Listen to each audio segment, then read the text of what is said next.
salah satu tim peneliti Dr. Nuning Nuraini, penyebaran virus corona akan mencapai puncaknya pada minggu kedua atau ketiga April, sedangkan pandemi virus corona akan berakhir di Indonesia pada akhir Mei atau awal Juni. Ekonom kesehatan global di Harvard Chan School of Public Health menyebutkan bahwa lockdown diperlukan setidaknya 1 atau 2 bulan. Terkait lockdown yang dilakukan sejumlah negara, WHO menyebutkan pilihan tersebut tak bisa digunakan untuk memerangi corona. Kemudian kasus kematian ada penambahan sebanyak 20 kasus sehingga totalnya ada 78 orang. Saudara-saudara sekalian, ini yang perlu saya sampaikan di dalam kaitan dengan beberapa informasi. Sekali lagi bahwa kita harus melakukan upaya keras untuk melaksanakan upaya-upaya pencegahan. Kita harus berupaya keras untuk menjaga yang sehat tetap sehat dan tidak menjadi sakit. Upaya ini hanya bisa dilakukan manakala kita bekerja sama dengan baik, apabila kita mau untuk menjaga jarak, mencuci tangan dengan menggunakan sabun, serta saling mengingatkan satu dengan yang lainnya. Ini menjadi kunci kita untuk keberhasilan pencegahan dan pengendalian COVID-19. Iyalah Pak Fajrul, itu foto di gudang beras ya, saya lihat itu Pak Jokowi foto saya sedang memperhatikan kebutuhan pangan di Indonesia. Itu sebenarnya adalah sebuah statement psikis bahwa nih loh kebutuhan pangan siap kalau sewaktu-waktu ada apa-apa. Nah, tapi pemerintah tuh butuh proses. Pemerintah butuh proses dan ketika butuh proses itu, selainnya kita, kalian tuh saudara Atta Halilintar gitu kan, teman-teman Reza Arab, Rachel V-nya dan teman-teman yang punya follower banyak yang selalu pamer mobil mewah di setiap Instagram dan YouTube-nya. Itu kan. Tolonglah jual satu mobilmu dan berikan itu donasi ke teman-temanmu kalau emang kamu real pahlawan di sini, men.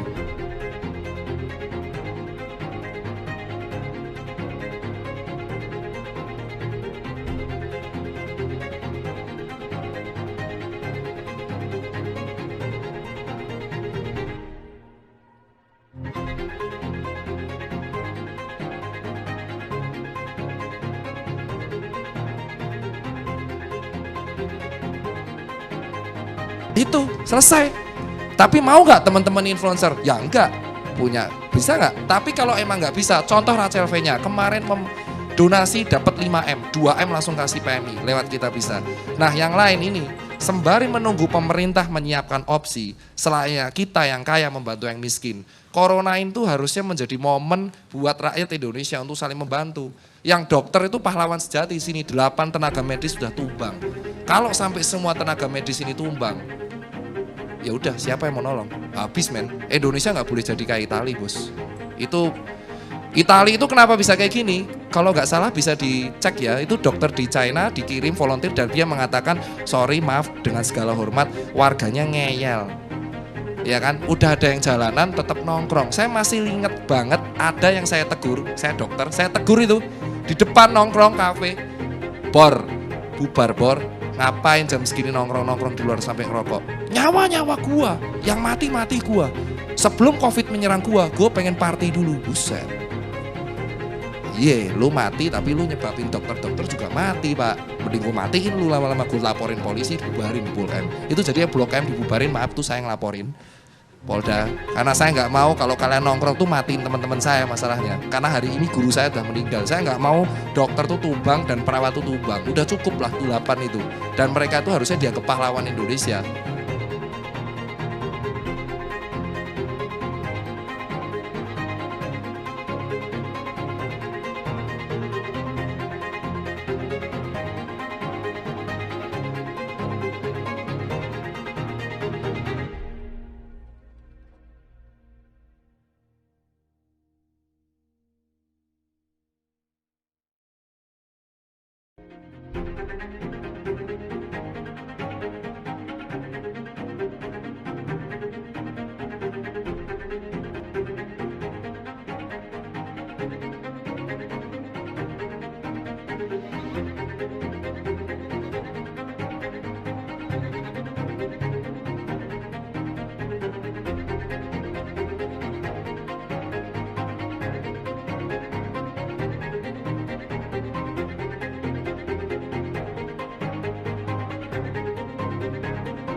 Terus yang kedua, saya hanya melaporkan teman-teman saya dari Giovanni Van Empel ini dan melaporkan kerjaan dokter di lapangan.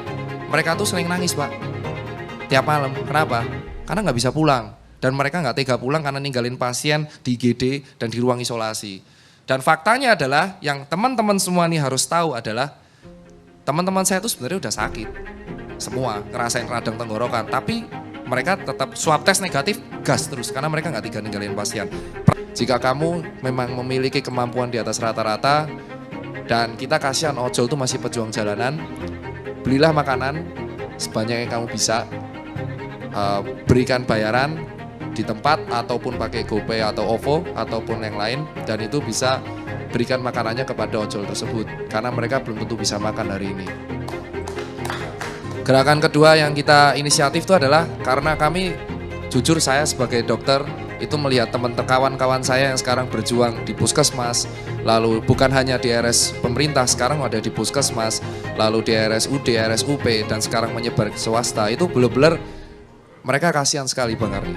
Itu yang jarang banget dibuka, dan salah satu kolega saya, kakak angkatan saya, Dr. Giovanni Van Empel yang alumni UGM yang sekarang PhD di Aussie, dia sempat pulang di sini 2 minggu untuk mewawancara sekitar 18 rumah sakit di Indonesia. Jujur realitanya itu sangat-sangat menyedihkan. Itu alasan ketika saya pulang tiap kali membagi berbuat aksi itu kadang merenung sendiri apa yang telah saya lakukan untuk membackup teman-teman saya di IGD. Banyak di antara mereka itu bertemu dengan pasien seperti yang diceritakan Dr. Erlia itu sangat-sangat tepat sekali. Itu kita nggak punya perlindungan sama sekali. Ibarat kalau kita main PUBG itu, lawan kita pakai AWP, kita pakai panci Pak itu Pak. Jadi kita belum deng gitu kan, udah kena kepalanya. Jadi kita tuh melawan sesuatu yang nggak kasat mata. Kita hanya bermodal panci, tapi di luar kita tuh udah di headshot sama virusnya. Otomatis saya menerangkan kayak gini dengan bahasa yang awam ya, karena ini guru saya semua, mungkin teman-teman milenial apaan sih, pasti kayak gitu, tidur gitu kan. Jadi saya mencoba menerjemahkan apa yang diterangkan oleh guru-guru saya di depan di sini. Nah akhirnya kita inisiatif. Oh iya, saya mau ngucapin terima kasih sama Mbak yang semalam pesen makanan. Terus makanannya bilang nggak usah diantar, buat Mas, anak-anak sama temannya aja. Saya apresiasi buat Mbak yang semalam yang nggak mau disebut namanya. Ini saya bingung ini mau ngomong apa ini. Jadi sekarang yang ada itu bener tadi Bapak bilang main salah-salahan sekarang. Kalau saya pribadi dan setelah saya pikir-pikir ya memang nggak cuman kita itu ya harus neken pemerintah. Karena di sini kata-kata mutiara, kata-kata bijak, kalian itu bukan itu yang sekarang ini kami butuhkan, bukan. Yang kami butuhkan sekarang itu rangkulan tangan, wujud empati kalian semua. Kami itu udah kenyang dinasehatin. Kami bukan warga yang nggak taat peraturan. Kami taat. Kami tahu sakit, kami ke rumah sakit. Kami tahu, kami suruh istirahat di rumah, kami istirahat di rumah. Balik lagi. Saya apresiasi itu yang namanya simpati. Hello, belajar bagaimana cara memanusiakan manusia. Kami butuh wujud dari simpati kalian, yaitu empati, dan itu berwujud. Kami mau kok istirahat di rumah. Kami ini bukan orang-orang bandel, bukan. Kami mau, bener. Kami mau di rumah. Dan kami enggak kayak, ya kami itu enggak cuman berpacu pada pemerintah. Hello, kemana kalian yang suka posting-posting, yang jumlah subscribe-nya banyak, yang jumlah followernya banyak, yang berpenghasilan banyak. Hello, share dong foto kalian itu, berbagi sama yang lain. Karena di sini di sekarang ini tuh semuanya butuh yang namanya influence, butuh yang namanya trendsetter. Kebanyakan dari kita itu follower. Kalau udah ada yang nyontoin bagus, pasti nanti banyak.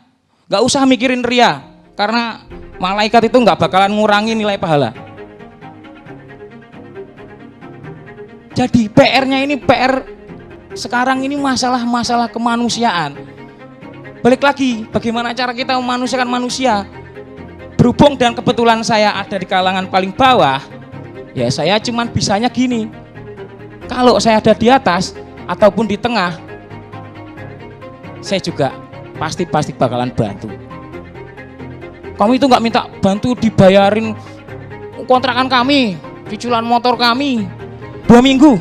Kami butuh makan kami 2 minggu. Kami butuh makan saya 2 minggu. Saya kesampingkan kebutuhan saya yang seperti kontrakan, yang itu. Ya, ini wujud saya taat sama peraturan pemerintah. Saya tunduk sama peraturan yang ada. Saya nggak bakalan bangkang.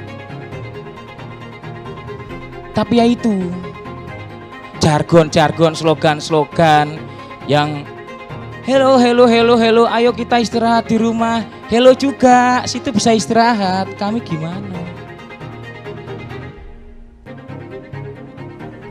Oke, saya rasa cukup.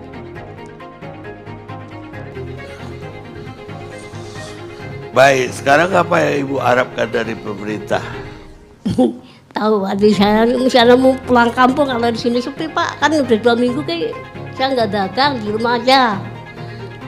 Jadi selama seperti ini, Ibu lebih mau pulang dulu ke kampung. Iya kan sepi Pak, nggak ada orang. Ada ongkos untuk pulang kampung nggak? Nggak ada Pak. Nggak ada. Ya, Berapa ongkosnya? ya sekitar 500 Pak. 500.000. Iya. Ya udah, nanti dikasih ongkos Ibu pulang kampung. Iya. Makasih ya Pak ya. Ya.